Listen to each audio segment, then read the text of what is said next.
வணக்கம். Game changer luck channel நேர்களே, நான் உங்கள் அன்பான சயின்டிபிக் வேதிக் அஸ்ட்ராலஜர் ஆஸ்ட்ரோ அரஞ்சி பேசுகிறேன். நல்லது நினைப்போம், நல்லதே நடக்கும்.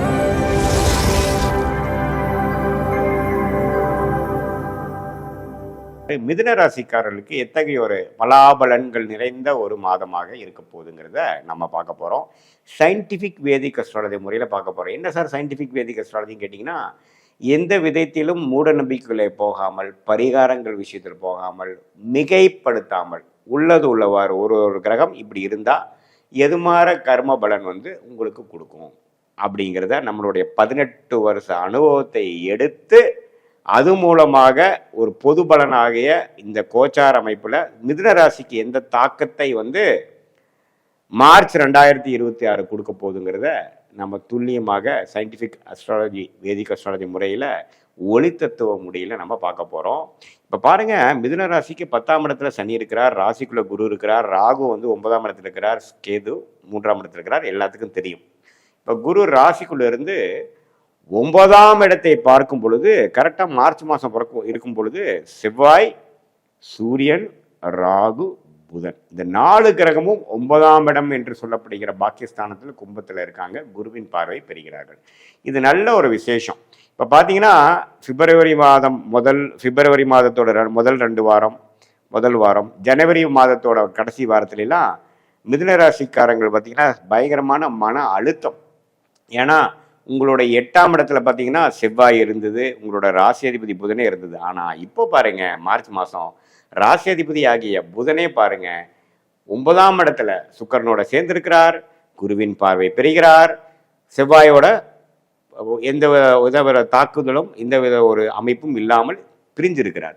ஸோ இதை நம்ம ஒரு நல்ல அமைப்பு. மார்ச் மாதம் நல்லாவே நீங்கள் முன்னேறக்கூடிய அமைப்பு, நல்ல கிளாரிட்டி கிடைக்கக்கூடிய அமைப்பு, அடுத்தடுத்த விஷயங்கள் நீங்கள் போகக்கூடிய அமைப்பு. மாணவர்களாக இருந்தாலும் சரி, படிப்பு முடித்து வேலைக்கு போகணுன்னு ட்ரை பண்ணிட்டு இருக்கிறவங்களா இருந்தாலும் சரி, வேலை போய் ஒரு 3 வருஷம் ஆச்சு ப்ரொமோஷனுக்கு வெயிட் பண்ணிட்டு இருக்குங்கிறவங்களா இருந்தாலும் சரி, வெளிநாடு வாய்ப்புகளை எதிர்பார்ப்புகிறவங்களா இருந்தாலும் சரி, உத்தியோகஸ்தர்களாக இருந்தாலும் சரி, பெரிய முதலீட்டாளர்களாக வியாபாரிகளாக இருந்தாலும் சரி, சீனியர் சிட்டிசனாக இருந்தாலும் 9ஆம் இடத்துல இருக்கக்கூடிய இந்த 4 கிரகம் குருவின் பார்வை பெற்றிருக்கிறது மிதுன ராசிக்கு ஒரு அற்புதமான ஒரு மாதமாக இருக்கு. அதே சமயத்தில் மார்ச் 15ஆம் தேதிக்கு மேலே சூரியனே 10ஆம் இடத்துக்கு போகிறார், சுக்கிரன் 10ஆம் இடத்துல இருக்கிறார், சனியும் 10ஆம் இடத்துல இருக்கிறார். ஸோ இது ரொம்ப நல்லது. என்ன சூரியன் சனியும் பக்கத்தில் வரும்பொழுது கொஞ்சம் டிஸ்டர்பன்ஸ் இருக்கும். பட் இருந்தாலும் புதன், உங்களோட ராசி அதிபதி ஆகிய புதன் கும்பத்தில் ரொம்ப நல்ல அமைப்பில் மாதம் முழுவதும் இருக்கிறனால எந்த வித மாத்திரமும் இல்லாமல், சுக்கிரன் மட்டும்தான் மீனத்திலிருந்து மேஷத்துக்கு போகிறார், சூரியன் கும்பத்திலிருந்து மீனத்துக்கு போகிறார். மற்றபடி புதன் பார்த்தீங்கன்னா குருவின் பார்வை முழுசா பெறக்கூடிய அமைப்பாக இருப்பதனால நல்ல ஒரு அமைப்பு. மாதம் முழுவதும் மிதுன ராசிக்காரங்களுக்கு என்னென்ன பண்ணணுங்கிற விஷயத்துல கொஞ்சம் பல்பெரியும் என்னங்க, உங்களுக்கு கொஞ்சம் தெளிவு பிறந்துடும்.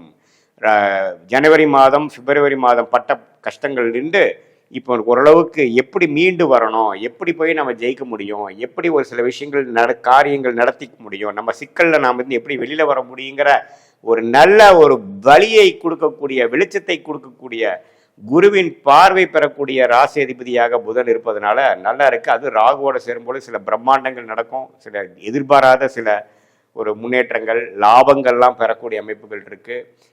ராஜ யோகாதிபதியாகிய சுக்கிரனே பார்த்தீங்கன்னா இப்போ மீனத்திலே உச்சம் பெருந்து மாதம் முழுவதும் இருந்து மாச கடைசி 11ஆம் இடத்துக்கு போகுது.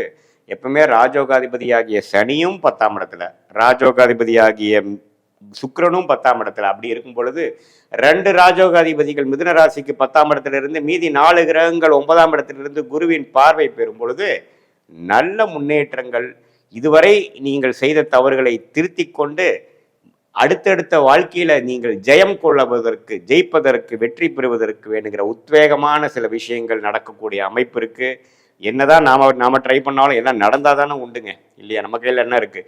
ஸோ அப்படிங்கிறப்ப நமக்கு வேணுங்கிற பார்ட்னர்ஷிப், நமக்கு வேணுங்கிற கான்டாக்ட்ஸ், நமக்கு வேணுங்கிற சில தொடர்புகள் மூலமாக சில விஷயங்கள் நடக்கிறது. கரெக்டான டைமில் ஒன்று கிடைச்சதுங்க. எனக்கு வேலையாக இருக்கட்டும், தொழிலாக இருக்கட்டும், ஆப்பர்ச்சுனிட்டியாக இருக்கட்டும், படிப்பு விஷயமா இருக்கட்டும், அட்மிஷனாக இருக்கட்டும், எல்லாமே கொஞ்சம் கனெக்ட் ஆச்சுங்க எனக்கு. ஏன்னா ராசி அதிபதி பார்த்தீங்கன்னா செவ்வாயால் பாதிப்பில் பிப்ரவரி மாதம் முதல் வாரம் 2வது வாரம்லாம் இருந்து, ஜனவரி மாதம் கடைசி வாரம்லாம் இருந்து நம்ம பாதிக்கப்பட்ட மிதுன ராசிக்காரர்கள் இப்போ நிம்மதி பெருமூச்சு பெறக்கூடிய ஒரு அற்புதமான ஒரு ஒரு மாதமாக மிதுன ராசிக்காரர்களுக்கு மார்ச் 2026 இருக்குதுங்க. இந்த மாதத்தை வந்து கொஞ்சம் யூஸ் பண்ணி நீங்கள் போட்ட சிக்கல்லிருந்து சில விஷயங்களில் வெளியில் வரக்கூடிய வாய்ப்புகள் உண்டு. இதை கரெக்டாக நீங்கள் யூஸ் பண்ணிக்கணும். இது பொதுவான பலனை தவிர உங்களுடைய ஜென்ம ஜாதகம், பிறந்த தேதி, பிறந்த நேரம், ஊரை வைத்து நீங்கள் எது மாதிரி டைமில் பிறந்திருக்கீங்க, உங்கள் ஜாதகம் எப்படி இருக்குது, உங்கள் லக்னம் என்ன, நீங்கள் ராசி வந்து மிதுன ராசி, நீங்கள் வந்து மிருகஷீட நட்சத்திரமாக இருக்கலாம், திருவாதிரை நட்சத்திரமாக இருக்கலாம், புனர்பூச நட்சத்திரமாக இருக்கலாம்.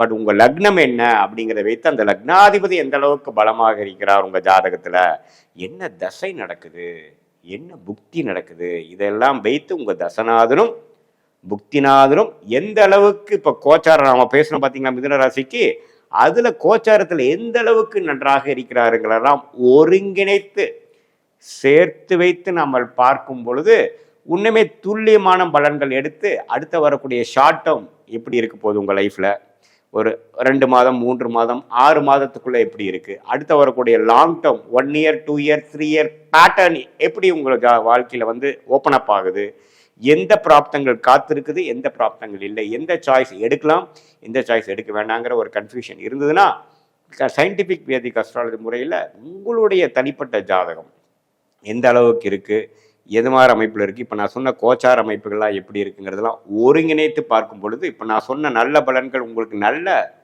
தசாபுக்திகள் போய்கொண்டு இருக்கும் பொழுது இன்னுமே அதிகமான பலன்களாகவும், இல்லை சுமாரான தசாபுக்திகள் தான் உங்கள் லக்னத்துக்கு போய்கொண்டு இருக்கிறதா இருந்தால் நான் சொன்ன சில நல்ல பலன்கள் கொஞ்சம் குறைவாகவும் இருக்கிற மாதிரி நீங்கள் எடுத்துக்கணும். ஏன்னா இது வந்து ஒரு கோச்சாரத்தில் மிதுன ராசிக்காரர்களுக்கு வந்து சொல்லப்படுகிற ஒரு பொதுவான பலன். உங்களுடைய ஜென்ம ஜாதகத்தில் உங்கள் லக்னம் எப்படி இருக்குது அதை வைத்து தசாபுக்தி வச்சு தான் துல்லியமான பலன் எடுக்க முடியும்.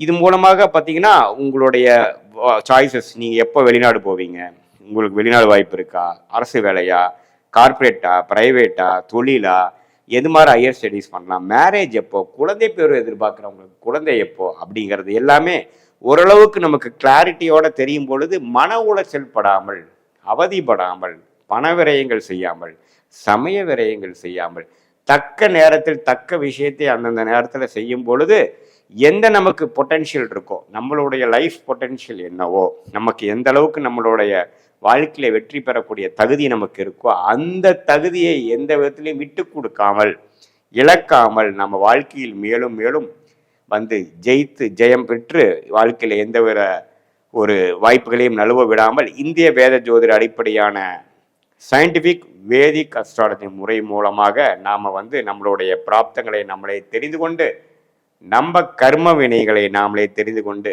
தேவையற்ற டைரக்ஷனில் தேவையற்ற முயற்சிகளை தவிர்த்து எது நடக்க இருக்கிறதோ அது நமக்கு நன்மையாக நடக்கும். எது அப்படிங்கிறத விஷயத்தை தெரிந்து நடந்து கொண்டால் வாழ்க்கையில் எளிதில் வெற்றி பெற முடியும் என்று சொல்ல விரும்புகிறேன். மீண்டும் மற்றொரு காணொளியில் சந்திப்போம். நன்றி, வணக்கம்.